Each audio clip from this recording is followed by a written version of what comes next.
So guys, today we're basically taking the top 5 tips that I could give somebody to save you a ton of time whenever you're doing this body work. For reference today, we're gonna use this 1967 Mustang, and we've been doing a lot of work to this thing. All the metal work is done. So we're gonna go from what I like to see whenever I'm doing my block sanding and prep, getting it all ready for paint, and when I know it's ready for paint. So that brings me to tip number 1, because I have tried over the course of last several years trying to, prep the car completely for paint in bare metal and then doing body work on top of bare metal. I'm not one of these guys that says you can't do it like that. It can be done, but honestly, you're just chasing your tail. And I think you get a better result whenever you do it the way that I'm getting ready to tell you. So everything is stripped down to metal. I do hammer and dolly work to get any dents out that I can possibly get. So I get the metal as straight as I can before I move on to this next step. So you're not using any fillers at this point. You are basically doing your metal work, trying to get it as straight as possible, but there are always going to be things that you're gonna have to put filler on. It's just the way it works. We get the metal all prepped up, we get it into the booth, we clean everything up, and immediately we put an epoxy primer on it. So like in this case, not sure on the color that we're going with exactly on this one, and as far as epoxy primers and the 2K urethane, which I'll talk about here in a minute, what I like to do is if I've got a black car, then I will put like a gray epoxy primer down first with a black high build urethane primer on top of it.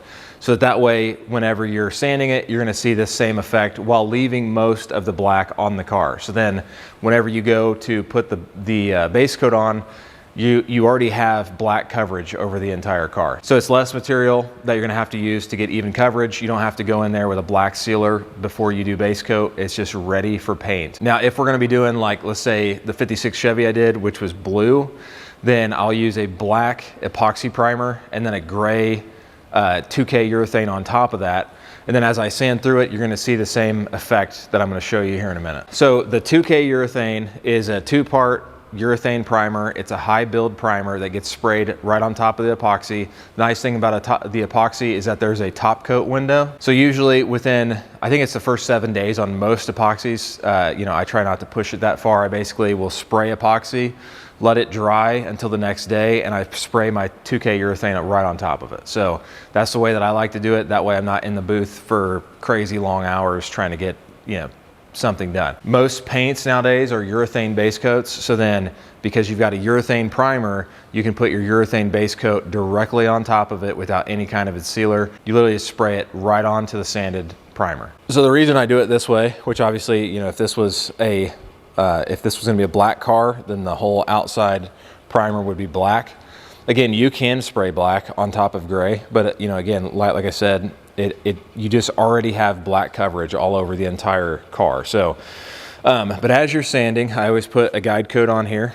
So that's actually another one of these tips that I was gonna say is always use a guide coat. It's gonna save you so much time. So we're kind of just merging guide coat and primer into one here. So you go through and you start block sanding this, and then you're gonna see that's your guide coat. You can even see the texture that was in the primer. And then as it gets smoothed out, you're gonna see something more like this. So you can see that's getting a lot flatter than out here towards the edge where it hasn't been sanded yet. And then you're gonna be left with these spots right here. So this is a epoxy primer that's underneath the gray. That showed up first, which means that this is the high spot, this is the high spot. That area in between still has not been sanded. So then that means that there needs to be filler there because we don't want to take the epoxy primer off. So as you go down through here, which this is typical, I had to do a whole quarter.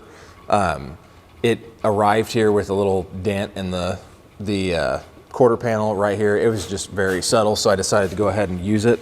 Did a couple little hammer and dolly marks, and so these, you can just barely feel them, but that's why I like using guide coat, because it just shows you exactly where you need to put your filler. So now if you reverse this and it was gray, then you would be seeing like the whole panel's black.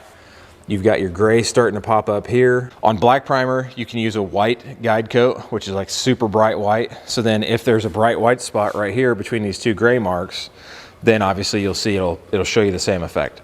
So the reason I like to do it like that is because, you know, you put your epoxy primer down first. I've talked about this in previous videos where the epoxy primer is actually going to seal the metal. So there's no body filler directly on the metal. So there's all these things floating around about, you know, if you don't use epoxy or if you use self-etch, you're blah, blah, blah.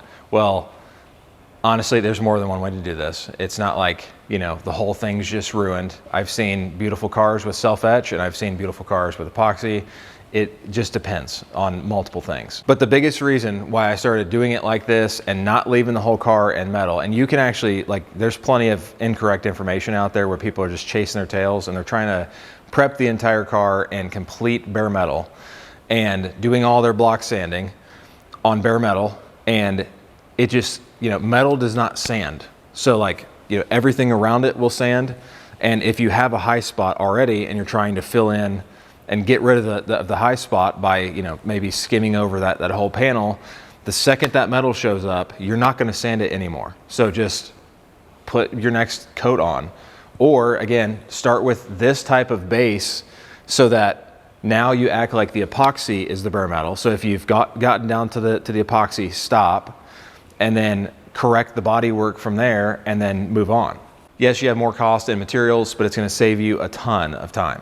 So the next one is going to be a pencil. So obviously you've got your guide coat, you've block sanded everything out, but you know, like in that spot I showed you earlier, right here between the epoxy and the other epoxy spot, there's a spot in the middle that's not been sanded and there's still dry guide coat in it. I don't know about you, but I don't want to put body filler directly onto powder, like something that could come off. So I don't want to do that. So I always sand the whole section. And then obviously whenever you sand the whole section, one, it's going to get rid of the dry guide coat, but also it gives a grit to that area to where you can put your body filler on top of it. When you do that though, you're going to see your dry guide coat area will just be gone. Like there will be nothing to reference for like where you need to put your filler mark. That's where the pencil comes into play. You outline the area that you're going to be filling with a pencil. And the reason you do a pencil is because a pencil is not going to bleed through. So you have this pencil outline. As you put your body filler over top of that pencil mark and you're sanding it, you'll see the pencil mark pop back up and you'll be able to reference it from there. So again, it's just another guide on when to stop sanding, when you know that you've gotten all the way down. You have your high build urethane on there, then you're putting body filler directly over the urethane again. Regardless, I always go back over that spot with primer because there might be some little ripples and stuff in it. And if you really want to get the car as straight as humanly possible, go over top of the body filler. It seals it in. You know, again, it gives you a fresh slate of gray instead of like white body filler and then black epoxy and all these different colors. Now you're just looking at gray, and then you put your guide coat in that area, sand it down, and now you're ready to roll. And if you forget something, you know, if you missed a little itty bitty spot, you can fix that one little section. And then again, like I have found that every single time I just go 2K urethane over a section, sand it, put it in the booth, and don't do sealer, I get a better job. There's less chance of dirt in the paint. I feel like, especially with metallics, whenever you use a sealer, spray metallic into the sealer, it can really cause the issue of like the little metallics pointing up. So then you have all these little nibs that you have to sand out, and I don't want to do that more than I already have to. All right, so my next tip is probably my favorite, and that is to use a razor blade, okay? You see all these like cheese graters and that kind of stuff for body work. This saves you if you have a paint run. You can even use this on clear coat, which I'll show you how to modify that later. Even when you're doing your body filler spreads and you go through, you got a small blade, which we can go over that later too, because that leads me to another tip. But you've got a small spreader, and then every single time you make a swipe, there's like that little crease, okay? So the utility blade or the a razor blade, you can go take that and shave those little swipe marks down, and then that gets rid of most of your sanding, because most of your block sanding at first is just getting all those little swipe marks out of there. So this is what I'm talking about. Obviously you got these pointed corners over here. I like to round those over, I mean, you can never be too safe, especially if I'm doing a clear coat run. I like to tape the edges up so that way I'm not gouging into it more than I have to. So, but it will literally just take the top of that clear coat run down with this blade and save you tons and tons of time. You just have to make sure that the clear coat is completely dried. So again, I have tons, like literally hundreds of these. So I just get a massive pack of them, and these have saved me so much time, and I just love them. That actually leads me to the next one, which is a way to avoid having to use these again. These are here, like let's say you've made mistakes, or again, you're just like taking some of the swipe marks out of your Bodywork. That is great for saving you in a pinch. So your normal spreader is gonna be like this size right here. And this is probably the most basic spreader. They have metal spreaders. They have like the flexible ones where you can get into all the contours and stuff. But this is gonna be your most basic thing that you see is just this spreader right here. So I'm gonna use this as an example. So you apply your body filler onto the section, and then but then you try to get it as roughed in as much as humanly possible.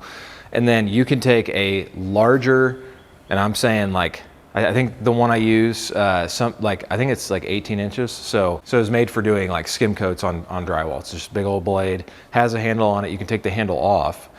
And then so it's flexible. So, as you're going over a quarter panel that's flexible, you can actually like bend the blade with your fingers and then just do a really light swipe. And so what it's gonna do is it's gonna touch all the way on the outside of the area where you've put your filler. And as you're spreading it, it's only going to leave the filler in the section that actually needs to be filled, which is going to like give you a very nice smooth transition. So, and then the other thing too is, which this I guess it would just be like bonus thing, is a thing that saved me so much time is taking a blade around afterwards, not the big ones, but these guys here. And if there's any spot around the whole outside perimeter of the fill that you just did that is not smoothed out, I like to kind of take this, I will lay the blade on there like this and then leave it bent up on the edge here. So that way you can run it all the way along the edge and it just puts a nice taper all the way around. But using this blade to kind of smooth out the whole outside edge, that's the part that you're normally fighting, is getting that like you run your hand across there and you have that hard edge every single time. So it's much less block sanding whenever you just go around the whole thing. And then you use your block sanding procedures like I have in another video, which I definitely recommend, because if you put the block sanding stuff together with this stuff that I've given you in this video here, and if you utilize all that information that I've given, then you are gonna be well on your way to getting a super good quality paint job. All right, so I don't even honestly know how many tips we're at this point. All I know is that I gave you guys some really good advice. Like, I'm not gonna call them hacks, because hacks, in my opinion, is a bad thing. Like hacks in this line of work, you think of hack, you think of like, I'm not even gonna name names, but the people that you see on like Facebook that swear they've been doing this for 40 years, and they sand with a piece of a 2x4, like literally there's all kinds of stupid advice like that. That would be, to me, hack, okay? So like I would say that those people are hacking. I'm gonna say that's why I've been very clear that these are tips, okay? So like, don't get that confused. All right, guys, I just hit you with a ton of information. I tried to add in videos where you're seeing this stuff kind of worked out practically. So if there's any questions that you guys have, definitely leave them in the comments. I'll respond to every single one of them that I can. Like I said, go check out the other videos too, because the block sanding thing is probably the most important process. Again, mix all the topics together, but block sanding is probably one of the more important ones, and how to do it. There's plenty of ways to do it wrong. So, but there are multiple ways to do it right. So, but the way that I put the video out there is like the way, like the most efficient way that I've tried over the last several years that has gotten the best result, the quickest, with basically the least amount of efforts. If you like this video, please like it, feel free to share it, and make sure that you're subscribed, because there's gonna be plenty more videos like this, and I'll catch you guys in the next one.